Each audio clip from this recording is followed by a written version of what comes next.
Okay, Bismillah.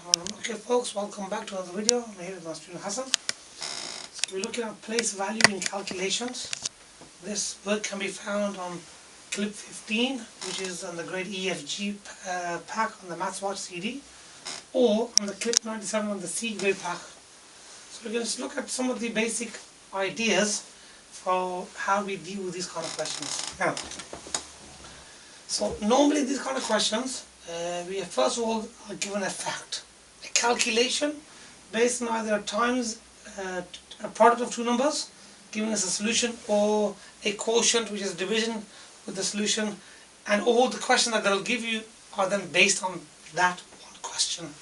So you do not need to use a calculator at all. So let's just have a look at the first style of question. So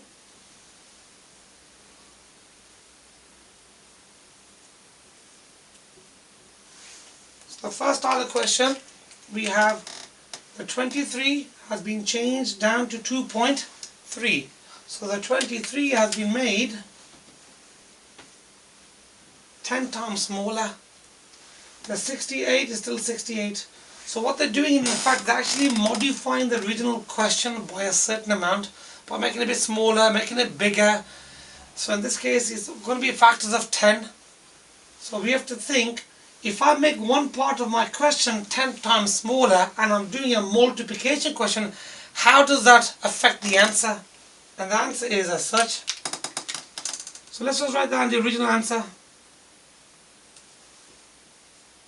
Now, when we are multiplying and we make the first part 10 times smaller, that times by 10 times smaller will feed through exactly as it is into the answer. So what we mean by that is the answer will also become 10 times smaller. So now my new answer will be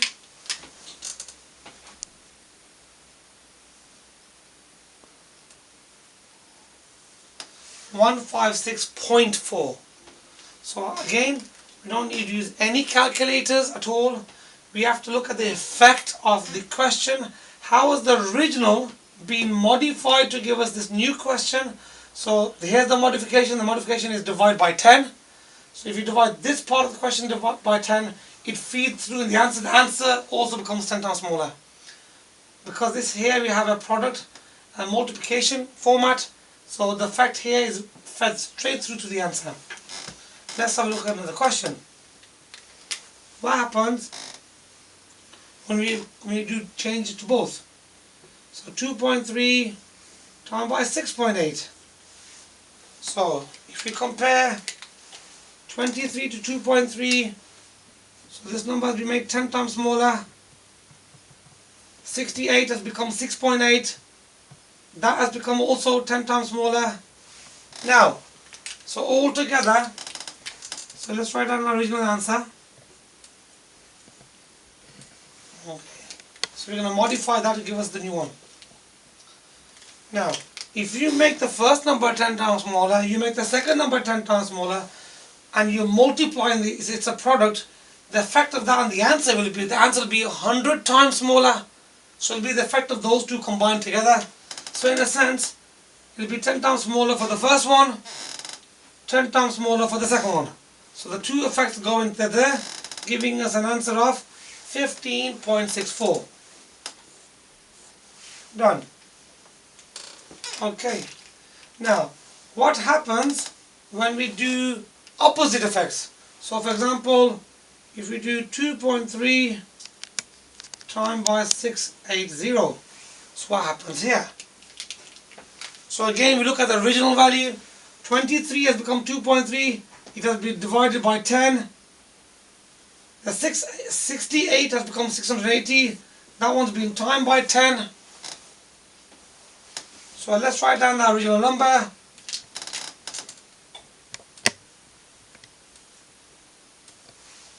So in a sense, we've got two opposing effects. Let's see how we deal with that.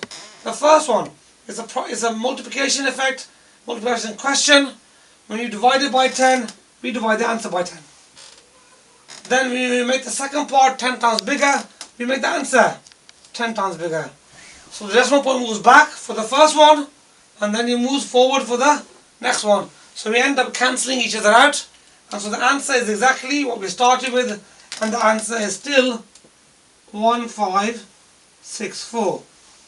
So we made the first part 10 times smaller, the second time 10 times bigger. So in effect these two effects cancel each other out and gave us back to originally what we started with, 1564.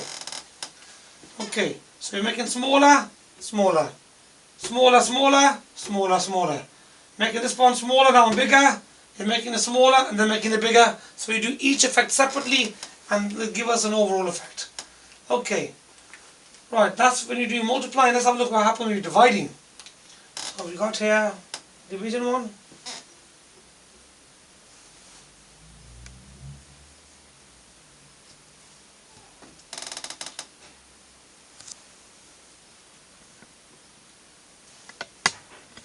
So in this particular question over here we have 1564 divided by 2.3. Here's 1564. If you divide it by 23, we should get an answer of 68. So the answer should have been, if you use original values, 68. Let's see how that is going to be manipulated now. We have made the 23 10 times smaller. Now this is where you have to pay careful attention. When we have a division, when you have a quotient situation, when you have a division calculation, when you make the bottom number 10 times smaller, the effect on the answer is the opposite. It makes the answer 10 times bigger. If you think about it, we have the same number, we're not dividing it by this, we're not doing 1564 divided by 23 to give us 68. We have now made 23 10 times smaller. If you divide by less, the answer will be more. So if you have a fixed subset, if you have a fixed amount of money, you divide it, for example, say amongst 10 people, they'll get so much each. If you all of a sudden reduce the 10 people down to 2 people, for example, then each person will get more money. So 1564 divided by 2.3, because the effects on the bottom, on the division part on the bottom, the dividing part, it has the opposite effect and makes the answer 10 times bigger. So the final answer is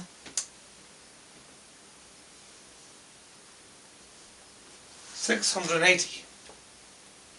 Okay, right. That's what happens when you have the change in the bottom. And let's please come and join me in the next lesson. We'll look at some more division questions. We're running out of board space. Okay, thank you.